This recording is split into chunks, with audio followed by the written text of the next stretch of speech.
With all of the wild builds you can make in Diablo 2 Resurrected, it can be difficult to tell which ones are actually viable in the dueling arena. D2R has come with some interesting and even unintended changes to the original, and it has definitely made an effect on the meta of PvP. So in this video, I took my best shot at breaking down what's naturally a very complicated hierarchy of PvP builds in order for you to get the best idea of what you might want to build. Let's dive in.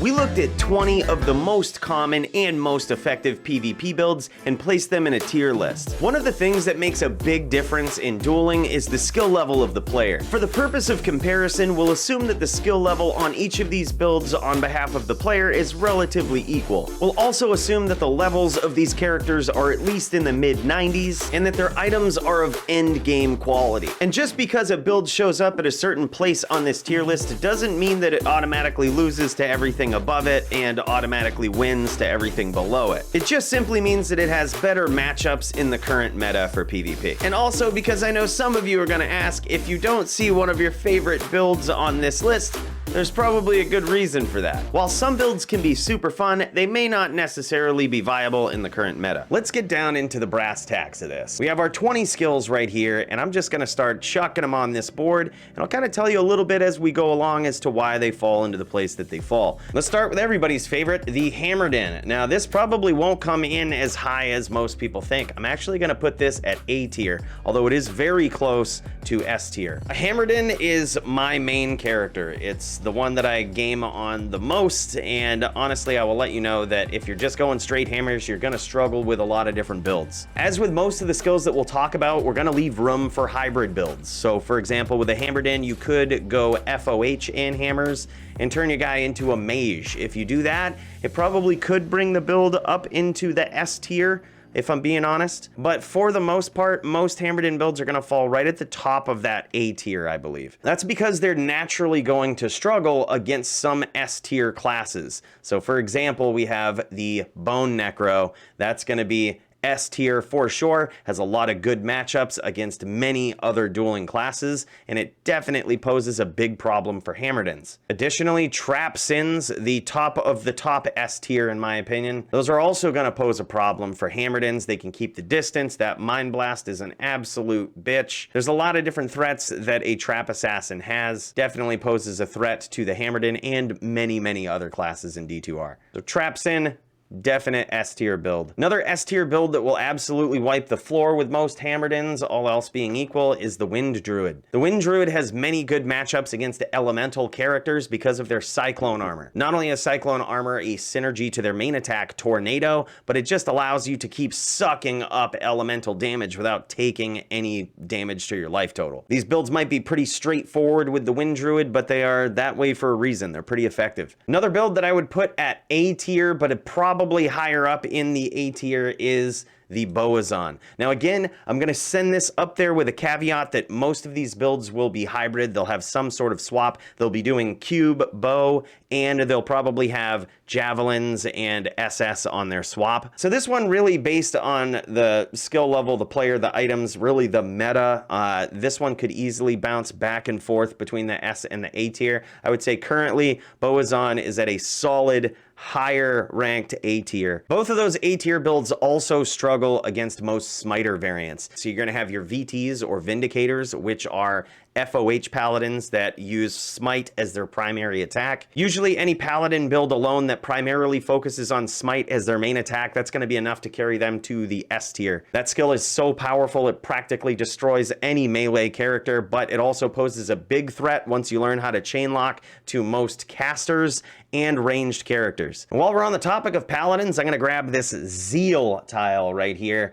And this one is sort of unfair on this chart, I'll say that. I'm gonna put this down on the D tier right here, and here's why. While Tele Zealots can definitely be a threat to certain builds, you don't typically see them a lot, and there's a reason. If you're gonna teleport up on a caster or really any ranged character, usually Smite is the skill that you're gonna wanna be using. The reason it's sort of unfair on this list is because I think if we did an entirely different melee only list, this would probably be S tier. But when you put it on the same playing field as a lot of the other skills in sort of general PvP, it tends to fall lower in the ranks. The same could also be said for Frenzy. While I do believe that this would probably fall higher up on a melee-only chart, it's definitely lower ranked here. Now, I've used the FOH skill here to represent the Oradin, and that's because we've kind of already talked about Smite and variants of that build. So instead, we're going to use this to represent the Oradin, and believe it or not, in D2R, I'd actually slap this right up here at A tier. The thing that Oradins want to be careful with in competitive dueling or GM dueling is playing too defensively. You basically are not going to be just charging around the map and burning people with your auras. While that might be sort of fun in public games, typically you'll get called for in rule violations in competitive tournaments, so you want to remain offensive with that FOH,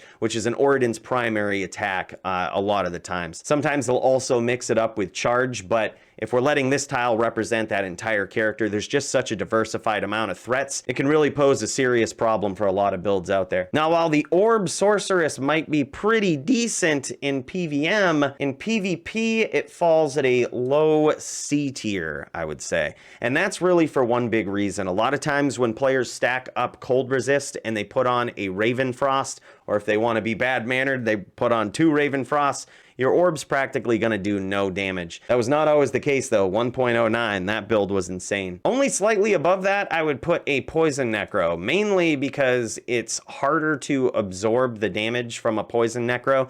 You need to really stack your character out with poison length reduced and increased poison resist through the wazoo because of the lower resist curse. Sometimes players will make their Poison Necros hybrids and they'll be able to shoot you with Bone Spirits and Bone Spears as well, and that's a pretty devastating build. However, since the main attack of Poison Nova can indeed be sort of negated by certain gear, this build is sort of fringe to say the least and really depends on the meta in order to be extremely competitive. We just talked about the Orb Sorceress, but we can't go without mentioning the Blizzard Sorceress.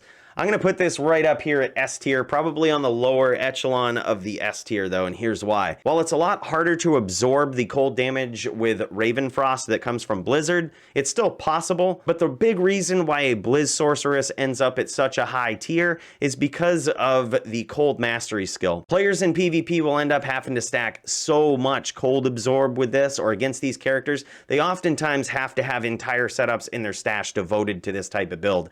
And when you get to that point, as a PvP character, I definitely put you at the S tier. You're definitely a threat that needs to be reckoned with or at least planned for. The Lightning Sorceress, however, I'm going to put that right next to the Orb Sorceress at C tier, but within that tier, probably a lot higher up. Reason being is because the damage rolls on Lightning can be rather laughable if you get a low roll. Not only is it hard to connect on your opponent when you're trying to keep the distance, but when you finally do and you get a low roll with Lightning, it's sort of embarrassing to say the least. You're working really hard just to get hits in on your opponent, and when they are naturally equipped, a lot of them with items in their stash that provide them with higher Lightning resist, Lightning absorb, it really makes dealing devastating, flatlining damage pretty difficult. And when you combine this with the fact that a lot of Lightning Sorceresses choose Infinity on their main hand, that leaves them weak to physical attacking characters such as Barbs, Amazons, Paladins, opens the door for a lot of different ways to sort of get under them or hit them first before they can do any devastating damage.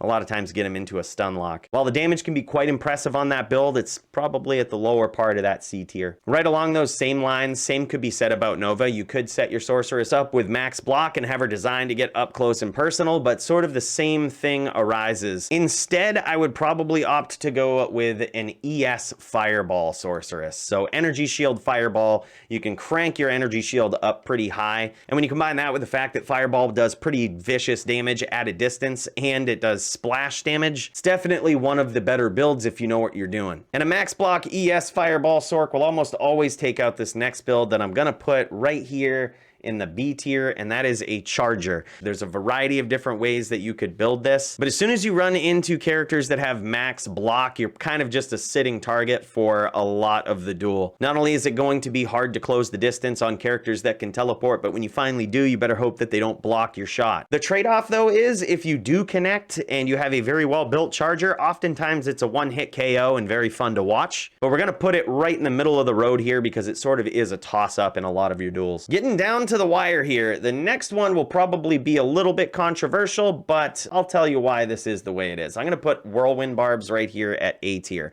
Now again, this is probably higher up on the A tier, and depending on what you have in your stash that can allow you to deal with certain problems, this could probably easily bounce to the S tier. It really just depends on how you set it up. But I would say with most barbarians that you see in PvP games, they're probably at the higher echelon of that A tier. They have the ability to take out a lot of different S tier builds, that's for sure. They can almost certainly take out just about every other A tier build, with maybe the exception of Hammerdins, which they'll struggle with. It's a very difficult class to master, but when you do, when you master your setups, your swaps, and your stash, and your strategies to go after your opponent, it's very possible this could slide up into the S tier, but it really is asking a lot of the player. So for that reason, we're just going to keep it at the A tier for now. Next off, let's finish the Sorceress skills with Firewall. While this is broken in D2R, I'm going to put this at a solid B tier. It's probably better to just go with Fireball in a lot of setups. You could possibly make an Immortal Sorceress where you use Firewall, which could be,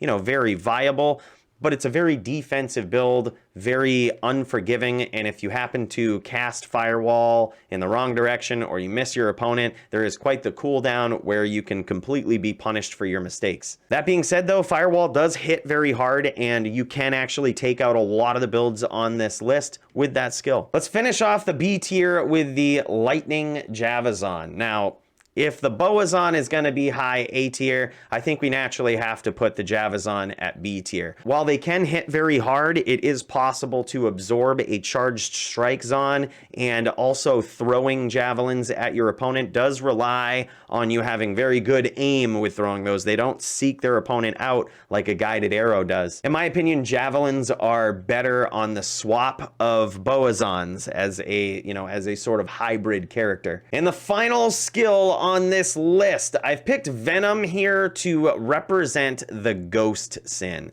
And for now, I'm going to put this at A tier. It's another build that is very difficult to master, but when you do, the payoff can be huge. Not only can you basically fight like a whirlwind barb in a lot of situations, but you do have traps to sort of help stun your opponents, and that's the big difference between a Ghost Sin and a Trap Sin. Ghost Sins are just going to be using Wake of Fire or possibly Lightning Sentry to proc the faster hit recovery animation on their opponents. They just want to lock them down in place with Mind Blast and those trap skills, just so that they can teleport in and do most of their damage with Whirlwind. But those Whirlwind Sins can be pretty seriously effective and can lock down a lot of different builds. It's also possible that as more claws and GG gear surfaces in D2R, this could possibly move up to the S tier, but again, it really does rely on the skill of the player, the items that the player has, and the matchups. But I would say this is a fairly decent representation that I feel comfortable saying is